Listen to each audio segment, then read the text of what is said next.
Hello everybody and welcome to another video. Now a few videos ago we had a lovely little look at the C64. This was a system that I wasn't overly familiar with beyond knowing what it was and its importance to the gaming industry. But I had a look at it, played a handful of games and showed off the C64 system, which was the modern day re-release.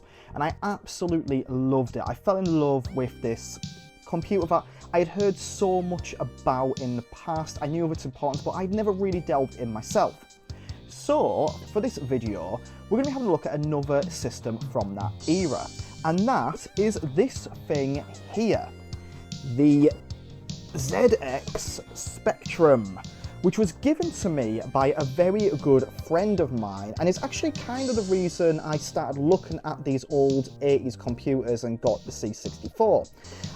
They gifted me this, and I'll go into that in a moment, but when I spoke to a few people at work about it, one of them actually sold me the C64, so it kind of started this little bit of a journey. So this computer here, this belonged to her dad.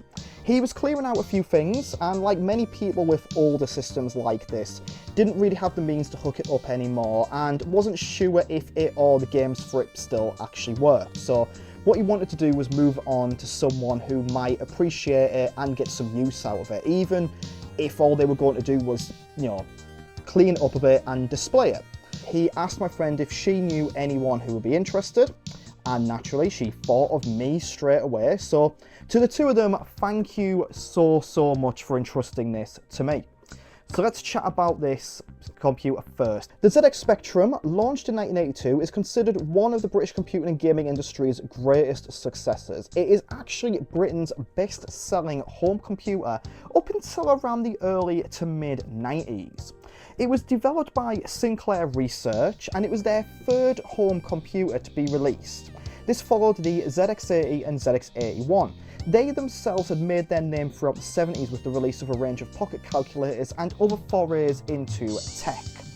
Unfortunately, this would kind of be their peak. Their follow-up systems would not reach the same levels of success, and there was an ill-fated venture into personal electronic vehicles with the Sinclair C5 that brought further problems to the company.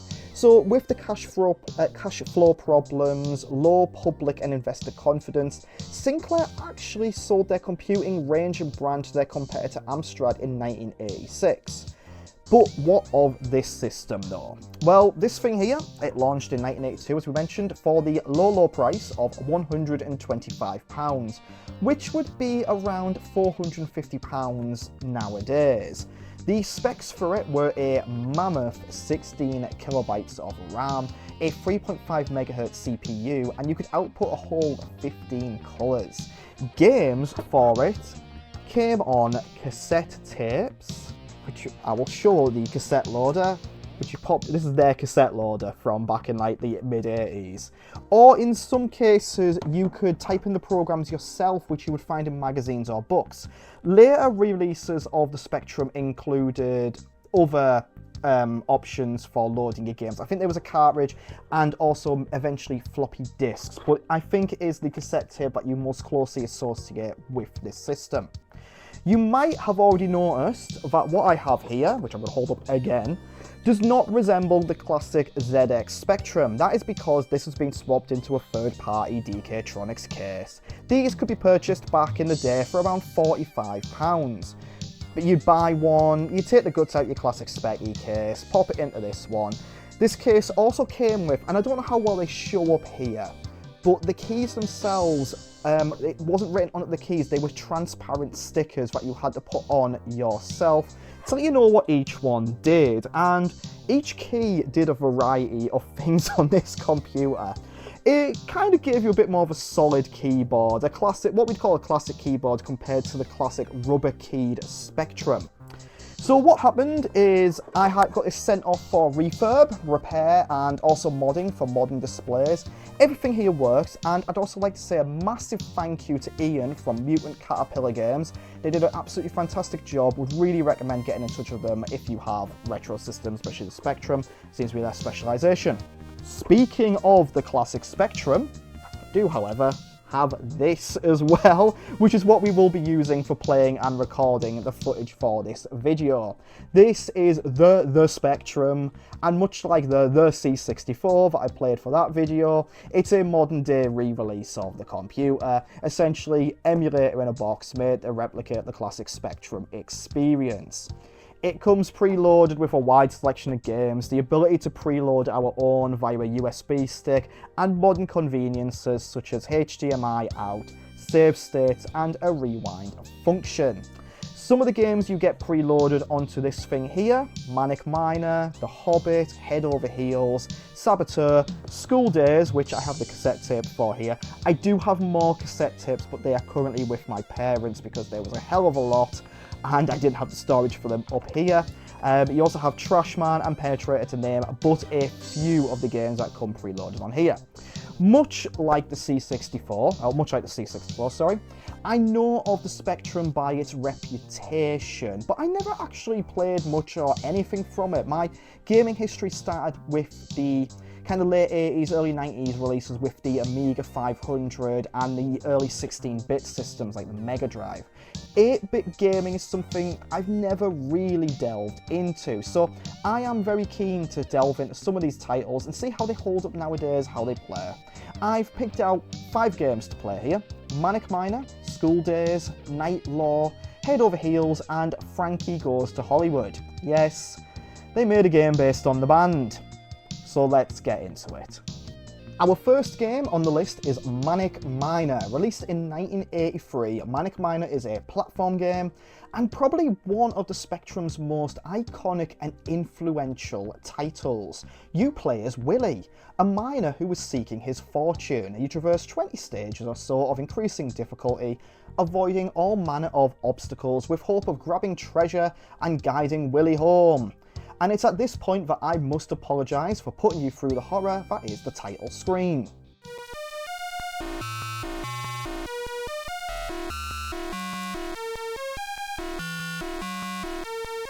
That horror aside, you'll find what is, to this day still, an absolutely brilliant platformer.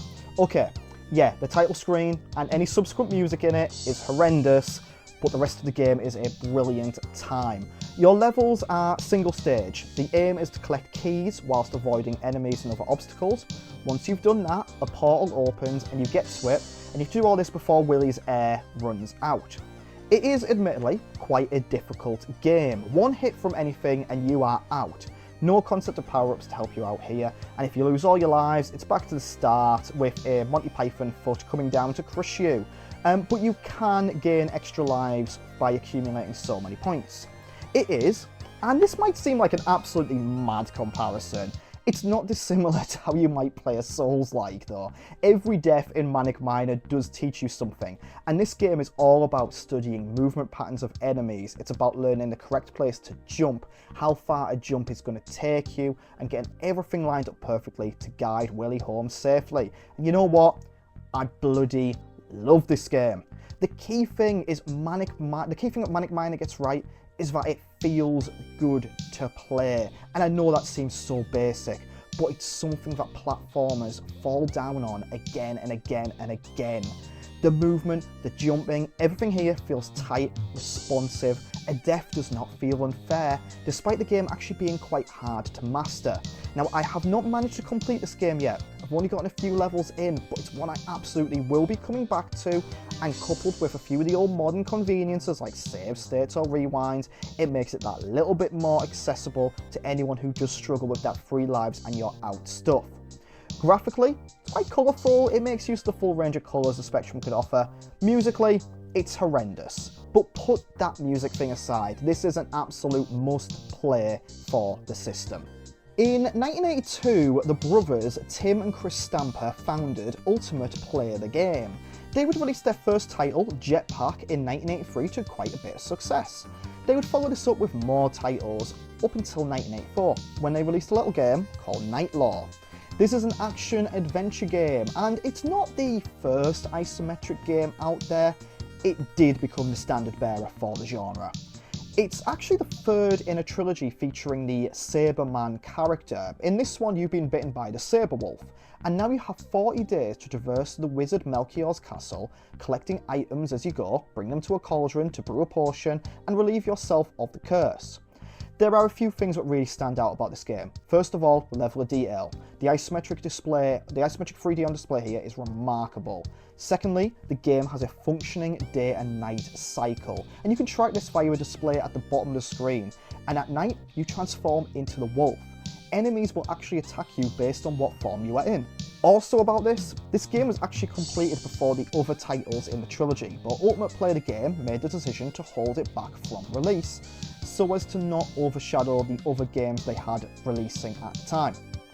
Gameplay wise here, I had some initial issues with the default controls. They're based on which row of the keyboard you use. So the top row does whatever function, the second row does the second function, third row does the third function, fourth row does the fourth function. You have a button for moving forward in the direction of facing, another for changing the facing direction, one button for jumping, another button for interacting with items. I did find this a little bit fiddly to get to grips with, especially when I had to make quicker decisions, but you do get there eventually.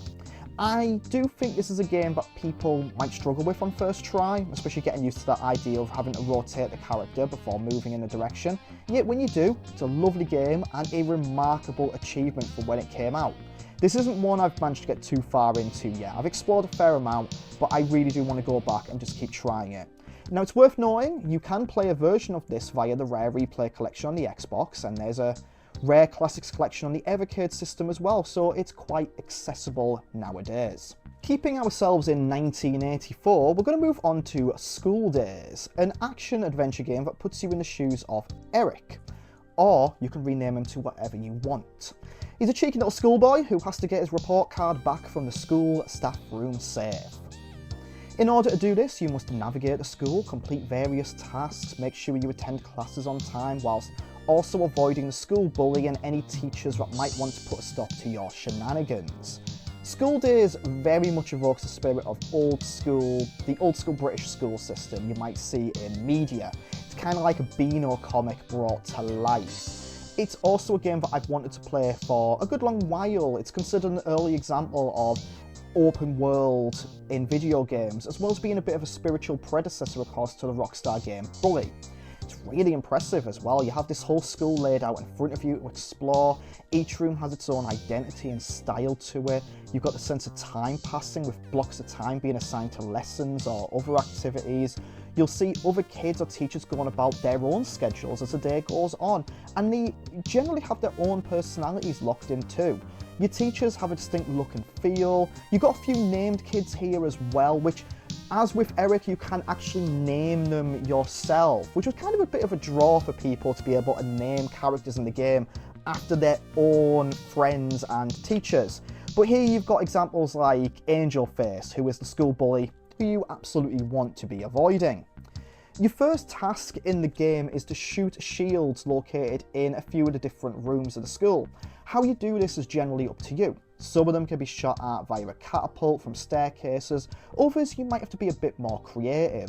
The main example is using your catapult to knock down a teacher, firing another pellet, and that will ricochet off the teacher up to the shield. It's a task that is easier said than done. Now this is a really charming game. I grew up on the old Beano and Dandy comics, so a lot of this style is kind of ingrained in me. The old Bash Street Kids, Dennis the Menace, Minnie the Minx type shenanigans, and I think the game does a bloody lovely job of evoking this, even with the limited graphics available to you at the time. That said, I did find it to be an incredibly frustrating game. Control-wise, they weren't too tricky to map, but I did find a few instances where it felt a little bit unresponsive, or at least you had to be very pixel perfect for some of the actions, like sitting in a seat. There was also one instance where I'd been told to avoid the school bully, because he had contracted mumps. Well, before I could even say the word mumps, Angel Face had already come into contact with me. A moment later, teacher grabbed me, sent me home. Game over.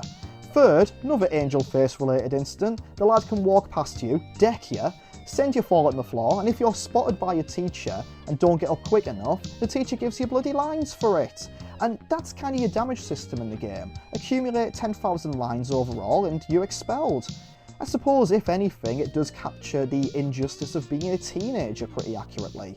Perhaps the worst example of fiddliness in the game that I encountered though was having to go to a lesson, sitting in the seat, then getting pulled from my seat, teacher giving me lines. Due to the unresponsiveness in getting up and the seats being filled, I got caught in a cycle of being given lines again and again, giving me lines, moving forward, lines, moving forward, lines, until the lesson was over or I had accumulated 10,000 lines.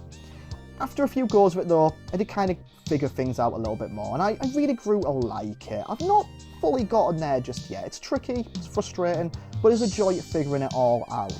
There's a way to tackle its quirks and oddities, and again, I think the modern conveniences such as save states and rewinds will be much welcomed. Aside from, a modern day's Bully, which came out over a decade ago, I don't think there's much out there like this. We come to a game that out of the 5 selected for this video is one that I am actually familiar with and have actually played. Head Over Heels is a game I had on the big ol' Amiga 500 when I was a kid, and let me tell you, didn't have a bloody clue what I was doing. Well, I'm older and wiser now, and, well, I'm older at least, so let's see how this one goes. Earlier we spoke about Knight Lore, an incredibly influential title in the world of 3D isometric games, and many games would follow in that style. Head Over Heels is classed as one of the best of those games. You control the characters of Head and Heels, who are on a quest to liberate the people of Blacktooth. Unfortunately, our 2 lads are separated, and it's up to you as the player to guide them back together to achieve the goal of liberating the people. Much like Knight Lore, Head Over Heels is room-based, where you generally have some sort of puzzle or obstacle to overcome in each room.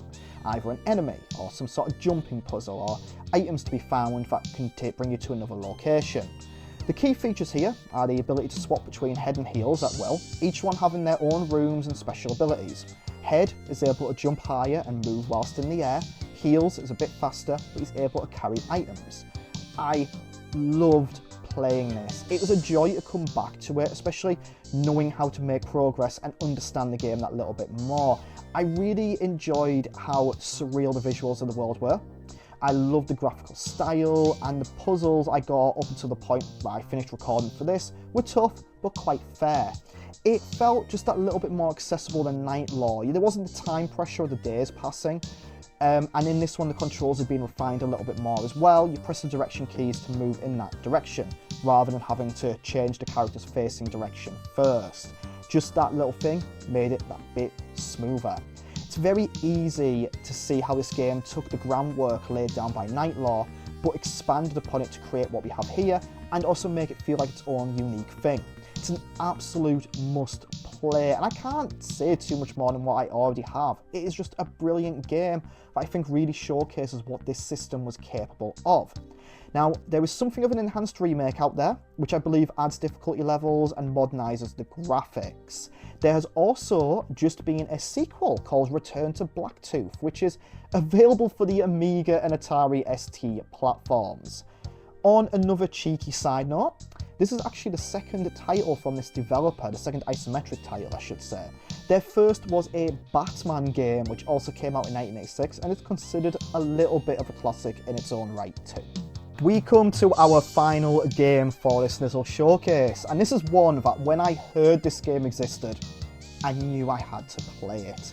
This is Frankie Goes to Hollywood. Yep, that's Frankie Goes to Hollywood, a game based on the band that warned us all about arriving far too early. It's something of an adventure game, an early example of a point and click. Your goal is to take your character and become a full person and then enter the Pleasure Dome. It's set in the Liverpool suburb of Mundainsville, and you go about your task by roaming the neighbourhood, interacting with a large variety of items, playing mini-games, and eventually solving a murder. Each action fills an attribute, those attributes being sex, war, love, and faith, and each one brings you a percentage closer to being a full human. After a little bit of time, you'll also come across a dead body and be charged with figuring out who done it. This is all done by traversing the neighbourhood some more, finding clues in different rooms, come back to the body, use all of the clues you've noted down, and then accuse one of the suspects. Like I say, it's a little bit of point and click, a little bit of something else. You move about here using the keyboard, go in and out of the different locations, you can pick up and use items. Some of them are useful, such as finding milk to fill a cat's bowl, others not as useful, just there to be discarded. Some of these interactions might lead to mini-games, such as a bizarre shooting gallery where I'm fairly sure one of the targets was Margaret Thatcher. Or there's another mini-game where you collect one particular item while avoiding others. It's weird, it's surreal, it is absolutely compelling. You have to play this game with a notebook by your side to jot down everything you've done, the murder clues, and maybe even a map to help you navigate locations, which is, I actually really enjoyed that. I'm quite a fan of the game Myst, and that's another one where you have to have a bit of a notebook down to track where you've been, especially one sequence where a notebook comes in so handy. I really like stuff like that. Now, I think most of us, when we hear about a game based on a band or musician, we're probably going to turn up our nose and think it'll be a load of rubbish. A cheap cash-in to promote something, but I do think with the right developer, the right mindset, you can do special things. The developers here understood the assignment. They understood how to use the music and imagery of Frankie Goes to Hollywood and the albums and songs to create something that does work. This was a critically acclaimed game back in the day. People really enjoyed it with its weirdness and everything, and I enjoyed it too. Definitely would recommend checking this one out. It's one I will absolutely be coming back to, and like I say, I think you all should too. Just remember, relax. We have played all 5 of our games, and I think it's time to wrap this one up. These titles are just a snippet of what the Spectrum really has to offer. It's impossible to sum up an entire system, especially one with a legacy like the ZX Spectrum, in just 5 games. But I really hope that I've managed to illustrate what this computer could do, and gives any of you a nice little launch pad for exploring more of it. For me personally, I actually feel a little bit bad that it's taken me this long to appreciate these older systems like the C64 and the ZX Spectrum. Like mentioned, I knew their importance, I knew their legacy, I knew the history and how they helped shape the gaming landscape in the UK, but I always kind of avoided them. I always felt that maybe they were going to be a bit too unapproachable, that the games would have aged really poorly, wouldn't be enjoyable for someone like me now, and I was more than happy to be proven wrong, and I'm glad I have been. Yes, some of them are difficult by today's standards, some of them are very quirky, but they're good, and the heart of them remains, and a good game is still a good game no matter what era it is. I would strongly urge every single one of you, go out, check out the games these systems had to offer. Give the games a go. Whether you are looking to collect the OG hardware, whether it is through one of these emulation systems, whether it's through the various cartridges Evercade offers or something like the Rare Replay collection, give these older games a go. Give these games from the 80s a go. Dive into these bits of gaming history because it's absolutely wonderful and you will find some absolute beautiful gems there. This is a console I will be returned to, and I have been. I want to finish Head Over Heels. I want to master Manic Miner. I want to become more human in Frankie Goes to Hollywood and figure out who committed that bloody murder. And then I want to go beyond what I've played. I want to play more of these games. I want to explore the aforementioned Dizzy games. There is a game on the system based on Labyrinth, the film, which I saw footage of and it looks fantastic. I finally want to delve into Elite. So there's so much there for me to explore, and like I say, you can't sum it up in 5 games, but I strongly urge every one of you, check out some of these games I played, then go and do more. Because I really love this, and I want to encourage you all to try them out more. With that said, I do want to hear from all of you. I want your recommendations. I want to know if you grew up with or have a love for the Spectrum, or if this video has caught your eye and you are intrigued enough to go and check out these games as well. Please do leave a comment below. And I'll end this by thanking you all for taking the time to watch this. I absolutely loved putting this video together, just like I loved putting together the C64 one, and I'm really thankful for everyone who takes the time to watch it. Please, like I say, leave a comment, put a like, subscribe on the channel for more retro gaming goodness, and I'll hopefully see you again in a future video. Goodbye.